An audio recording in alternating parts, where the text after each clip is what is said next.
Hello dear friends. तो आज हम स्टार्ट करेंगे अष्टांग हृदय सूत्र स्थान चैप्टर नंबर 17 जिसका नाम है स्वेद विधि अध्याय। इससे पहले हमने स्नेन डिस्कस किया था, तो मैंने ये बताया था कि पंचक्रम के जो पूर्व क्रम होते हैं उनमें स्नेन स्वेदन आपको करवाना पड़ता है। ठीक है, अब स्वेदन का जो महत्व है वो क्या है, स्वेदन क्यों करवा रहे हैं। देखो, स्वेदन इसमें दिया हुआ नहीं, लेकिन मैं आपको बताता हूँ स्वेदन क्या है। दोषों को विलीन करने के लिए, दोषों को गति पकड़ाने के लिए किया जाता है। कहने का मतलब ये है कि हमारे बॉडी में कहीं भी दोष है ना, कोई सा भी दोष है, किसी भी धातु में स्थित है, वो विलीन होकर कोष्ठ में जाएंगे। फिर कोष्ठ में आने के बाद हम उसको पंचक्रम से शोधन के उपक्रम के द्वारा निकाल देंगे। ठीक है, तो इसका मतलब हम इसमें एक इस एग्जाम्पल समझ सकते हैं। जैसे गीली लकड़ी नहीं होती है, ठीक है, गीली लकड़ी को आप आग में तपा दो, ठीक है, उसको फिर आप किसी भी डायरेक्शन में मोड़ सकते हो।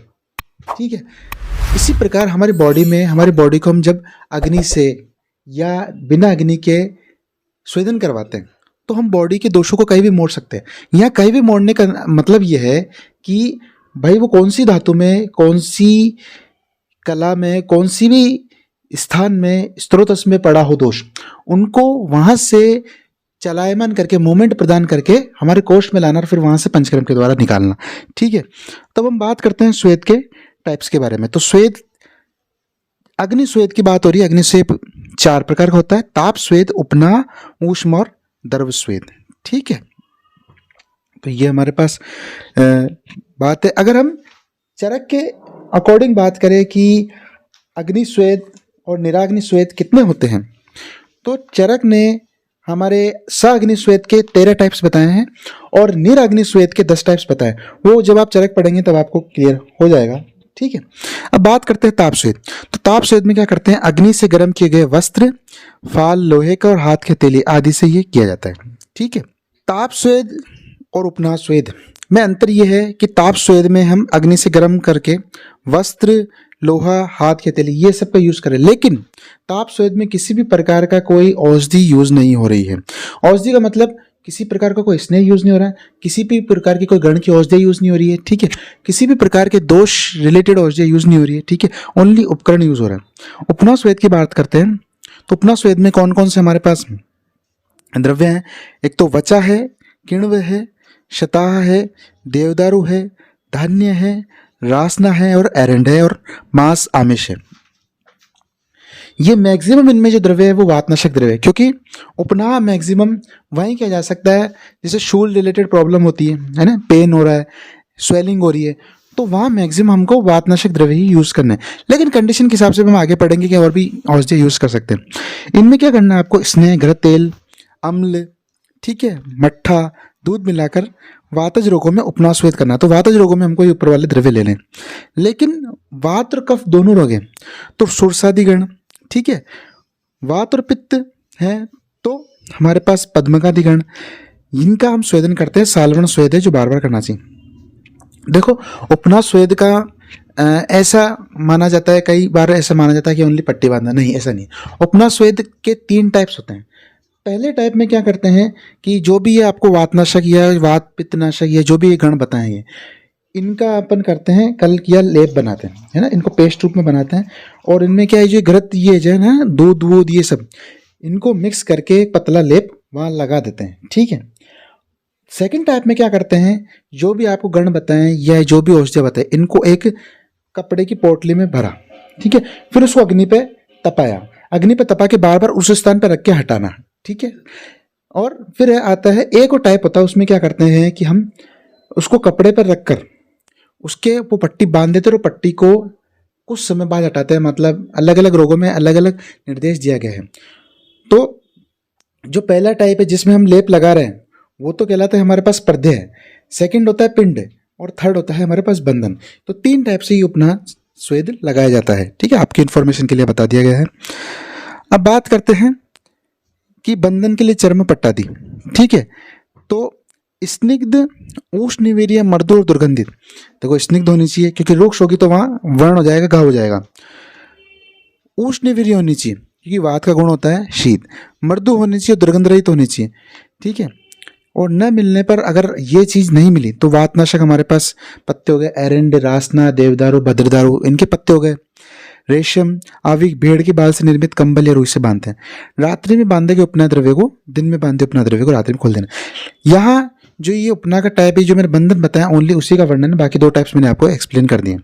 अब बात करते हैं ऊष्म स्वेद के बारे में। ऊष्म स्वेद में क्या होता है कि रोटी, मिट्टी का ढेला, कपाल, मिट्टी का टुकड़ा, पत्थर हो गया, धूल हो गई, एरंडी टुकड़े हो गए, धान गेहूं हो गया, सूखा गोबर हो गया, बालू हो गया और तुष भूसी हो गई, इनको अनेक प्रकार से गर्म करके ये स्वेदन देना है। ठीक है। अब इसमें हो क्या सकता है कि मतलब कहने का मतलब या तो इनके टब में बिठा दिया या ऊपर से फुहारा गिरा दिया इन गर्म द्रव्यों का, यानी अलग अलग टाइप से दे सकते हैं, वो आप आगे चरक संहिता में पढ़ेंगे। ठीक है। अब बात करते द्रव स्वेद की। तो द्रव स्वेद में क्या क्या द्रव्य आते हैं? देखो, कोई सा भी स्वेदन हो, मैक्सिमम द्रव्य जो होंगे वो वातनाशक होंगे, क्योंकि कोई भी रोग या कोई भी रुझा है, कोई भी पेन है, शूल है, वो वात के बिना नहीं होता, तो वातनाशक द्रव्य तो आपको लेने ही पड़ेंगे। ठीक है। जैसे शिग्रू है, वार्णक हो गया, हमारे पास एरंड है, करंज है, सुरसा है। ठीक है। देन हम बात करते हैं शिरीष, वासा, वंश, अर्क, मालती, दीर्घव्रंत, श्योनाक, ये एक व्रत पंचमूल का द्रव्य है। इनके पत्ते के टुकड़े, वचादिगण के द्रव्य, आनुप मास, वारी मास और दशमूल, इनको अलग अलग दोषों के अनुसार स्नेह लेते हैं। अब स्नेह हमारे दोषों के अनुसार होता है, घृत, तेल, वसा, मज्जा भी हो सकता है, पानी भी हो सकता है, दूध, छाछ, ये जो भी हो सकता है। इनमें पकाकर क्या करें, छोटा घड़ा कुंभा या जिसमें गढ़ निकले हो, ऐसे नलिका नाड़ी वाले पात्र में भरकर शरीर के रोगी स्थान को स्निग्ध कर कपड़े से ढककर सिकाई द्वारा फॉर्मेशन करते हैं। यानी एक घड़ा, आजकल वो आपने मटकियां नहीं देखी जिसमें टोटी आती है, वहां से पानी निकालते हैं, इसी प्रकार का घड़ा, उस घड़े में औषधियों को डाल दिया, फिर वो जो लंबे पाइप से जिस अंग पर भी रोग है या रुझा है वहां पर वो आया। ठीक है। लेकिन हमको जो जिस अंग पर वो हीट देनी है उसको कपड़े से ढक के रखना, ताकि डायरेक्ट हीट जाएगी तो नुकसानदायक होगी, इसलिए उसको स्निग्ध कपड़े से ढका और फिर वहां से धीरे धीरे उस पाइप के थ्रू हमको, जैसे नलकी से हम पौधों में पानी नहीं देते, ठीक है, पानी देते हैं ना, उसी प्रकार से वहां पे वो हीट हमको सप्लाई करनी है, लेकिन कपड़े से ढक के देनी है, क्योंकि डायरेक्ट हीट से हो सकता है वहां पित्तज रोग हो जाए, पाक हो जाए, दाह हो जाए, एकदम से वो जल जाए उसका शरीर का अंग। ठीक है। तो ये हमको बात ध्यान रखनी है। आगे बढ़ते हैं अवगाह स्वेद के बारे में। संपूर्ण अंगों में वायु का प्रकोप होने पर अर्श, पाइल्स या कृत साध्य रोगों में शिग्रू आदि से बने स्वेदन द्रव्य में कुंड को भरकर उसमें रोगी को बिठाते हैं। देखो, जैसे बाथ टब पे बेस्ड है, बाथ टब में पानी होता है, लेकिन यहाँ जो अवगाह स्वेद होता है उसमें क्या करते हैं कि जो भी रोग है उसके अनुसार हम औषधियों का मिक्सचर लेते हैं, उस मिक्सचर में रोगी को बिठाते हैं। अब ये पायल्स वायल्स की बात कर रहे हैं, देखो पायल्स और ये सभी क्या रक्तज व्याधियां हैं, पित्तज रक्तज व्याधियां, तो इसमें हमको क्या औषधियाँ लेनी पड़ेगी, मधुर लेंगे, शीतवीर्य वाली औषधियाँ लेंगे, उसका हम क्वाथ वात बना के उसमें रोगी को बिठाएंगे। ये हो गया हमारा अवगाह स्वेद। स्वेदन की विधि, स्वेदन कैसे करना है, रोगी के शरीर में स्नेह पान से अंत और बाह्य स्नेह मसाज करने के बाद रात्रि में सेवन के आहार के पाचन हो जाने पर वायु रहित स्थान में स्वेदन करना चाहिए। यानी स्नेह पान से तो आभ्यंतर उसका अभ्यंग हो गया। ठीक है। अब स्नेह की ह्रस्व मात्रा लेनी है, कौन सी मात्रा लेनी है वो हम पिछले चैप्टर में डिस्कस कर चुके, रोगों के अनुसार वो मात्रा अलग अलग, उस हिसाब से हमको स्नेह देना है। देन हमको करना है बाह्य अभ्यंग। बाह्य अभ्यंग में भी हमको उसके रोग के अनुसार करना है कि भाई वातज रोग है, वात पित्तज है, वात कफज है, ठीक है, उस हिसाब से अभ्यंग करना है। अभ्यंग करने के बाद हमको रात को उसको डाइट देनी है।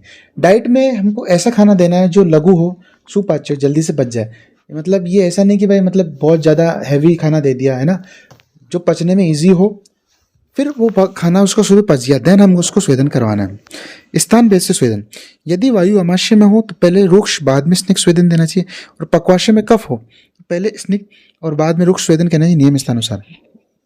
ऐसा क्यों है? क्योंकि अमाशय में वायु है पहले, तो पहले रुक्ष क्यों दे रहे हैं? क्योंकि अमाश विमर्श में देखिए अमाशय कफ का स्थान है, इसलिए हमें वहां पहले रुक्ष स्वेदन देना है। फिर कह रहे हैं पक्वाशय में कफ हो तो पहले स्निग्ध देना है, क्योंकि पक्वाशय वात का स्थान है और वात का गुण होता है शीत, तो फिर वहां स्निग्ध स्वेदन देना है। ठीक है, ये आपको बात ध्यान रखनी है। शरीर के अंगों के अनुसार स्वेदन, वंक्षण इंग्वाइनल रीजन पर अल्प मात्रा में, नेत्र, वृक्षण और हृदय पर थोड़ी बहुत मात्रा में स्वेदन या नहीं करना चाहिए। कहने का मतलब है हमारा जो भी स्क्रोटम रीजन है वो पूरा, और हमारा जो हार्ट रीजन है वो, ठीक है, और इनमें हमको स्वेदन या तो नहीं करना, अगर बहुत ही ज़्यादा अगर डिजीज ही ऐसी कि वहाँ करना पड़े तो बिल्कुल मृदु स्वेदन करना है, हल्के हाथों से स्वेदन करना है। ठीक है। लेकिन चरक में स्वेदन में ये भी बताया गया है कि चरक में स्वेदन में शिरका और इन चीज़ों का भी अलग से वर्णन है। तो फ्रेंड्स, ये थी हमारी आज की वीडियो जिसमें हमने स्वेदन के टाइप्स डिस्कस किए कि स्वेदन कितने टाइप्स के होते हैं, कौन सी औषधियाँ में यूज आती है, किस तरह से वो हमें लगानी है, तब बात क्या होता है।